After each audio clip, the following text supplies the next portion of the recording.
يعني ناخد على سبيل المثال نعم قضية السحر. نعم. يعني واحد راح عمل لواحد، ظاهرة مميتة في الآونة ومنتشرة الأخيرة. نعم. ومجرمة في الشرع تجريم، يعني من أكبر ومؤذية. الكبائر، وبيترتب عليها أذى بين وأذى واضح.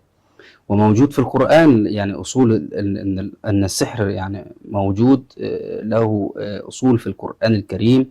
واتبعوا ما تتلو الشياطين على ملك سليمان ومن شر يعني شر النفاثات في العقد فسحروا أعين الناس، متكرر كثيرا في القرآن. ولكن دلوقتي لو واحد بقى عمل سحر لحد، نعم، وترتب على هذا السحر ضرر زي الموت، أكيد زي المرض الشديد، أكيد لازم هيترتب ضرر مادي أو معنوي. واعترف، القانون لا يعاقبه؟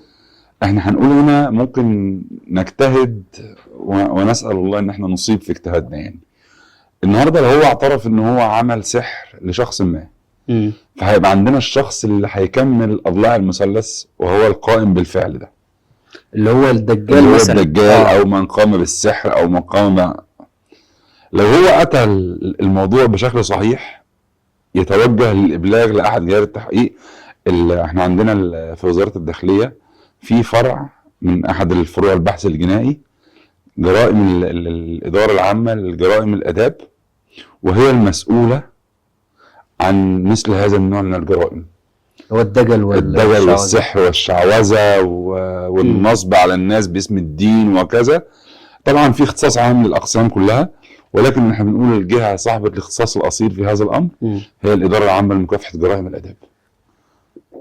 تمام.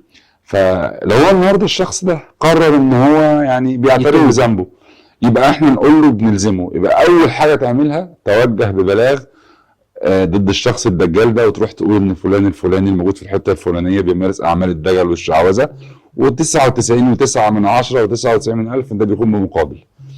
وهنا تكتمل اركان الجريمه. لما الشخص ده بيمارس الاعمال دي بمقابل اصبح الموضوع هنا مجرم قانونا.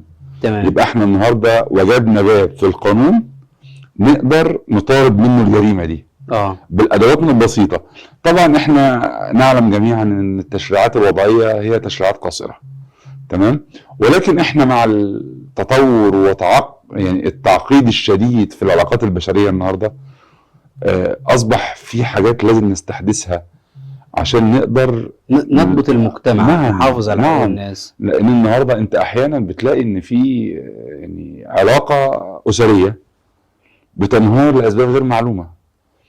احنا ما عندناش في القانون ما يقبل ان فلان ده عمل الجريمه دي تحت تاثير السحر، ولكن يقبل ان هو عملها تحت تاثير ظروف نفسيه خاصه.